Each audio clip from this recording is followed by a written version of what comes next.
तो सुनिए ये कहानी। मांडव ऋषि तपस्या में लीन थे। उधर से कुछ चोर गुजरा। वे राजकोष लूट कर भागे थे।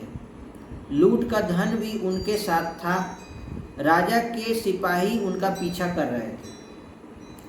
चोरों ने लूट का धन ऋषि की कुटिया में छिपा दिया और स्वयं भाग गए। सिपाही जब वहां पहुंचे तो चोरों की तलाश में कुटिया के भीतर गए। चोर तो नहीं मिला, पर वहां रखा धन उन्हें मिल गया।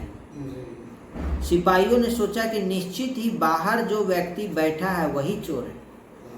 और बाहर कौन बैठा था? मांडव ऋषि। स्वयं को बचाने के लिए साधु का वेश बना के बैठा है, तपस्या कर रहा है, ढोंग कर रहा है। उन्होंने ऋषि को पकड़ लिया और राजा के सामने ले जाकर प्रस्तुत किया। राजा ने भी कोई विचार नहीं किया और ना ही पकड़े गए अभियुक्त से कोई प्रश्न किया और सीधा सूली पर लटकाने की सजा सुना दी। तो मांडव ऋषि सोचने लगे कि ऐसा क्यों हुआ, हम क्या दोष किए, तो यह उन्हें किस पाप की सजा मिल रही है।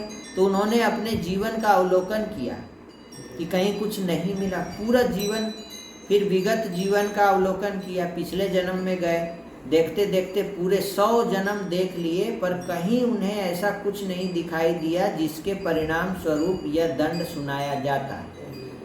तो उनको लगा कि अब उन्होंने परमात्मा की शरण ली कि हम कुछ किए ही नहीं है। 100 जन्म वो पीछे देख लिए, लेकिन हम कुछ नहीं किए, तो हमको क्यों दिया सूली का सजा। तो भगवान से पूछे वो, तो आदेश हुआ कि ऋषि आप अपना 101वां जन्म देखो।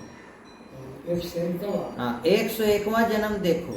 तो ऋषि ने देखा कि एक 8-10 वर्ष का बालक है और उसने एक हाथ में एक कीट को पकड़ के रखा है और दूसरे हाथ में एक कांटा है। बालक कीट को वह कांटा चुभाता है तो कीट तड़पता है और बालक खुश हो रहा है उसको कांटा चिभा के। कीट को पीड़ा हो रही है और वह बालक का खेल हो रहा है। ऋषि समझ गए कि उन्हें किस पाप का दंड दिया जा रहा है, पर वह तो है तपस्वी। क्या उनकी तपस्या भी उनके इस पाप को नष्ट न कर पाई थी?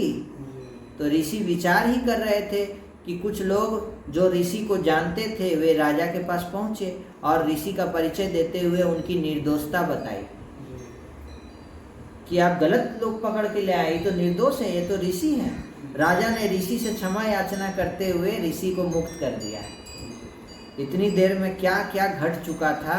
भगवान का न्याय कितना निष्पक्ष है, कितना सूक्ष्म है, इसे तो ऋषि ही समझ रहे थे। मन ही मन उस कीट से क्षमा याचना करते हुए वे पुनः अपनी तपस्या में लीन हो गए। ओम शांति।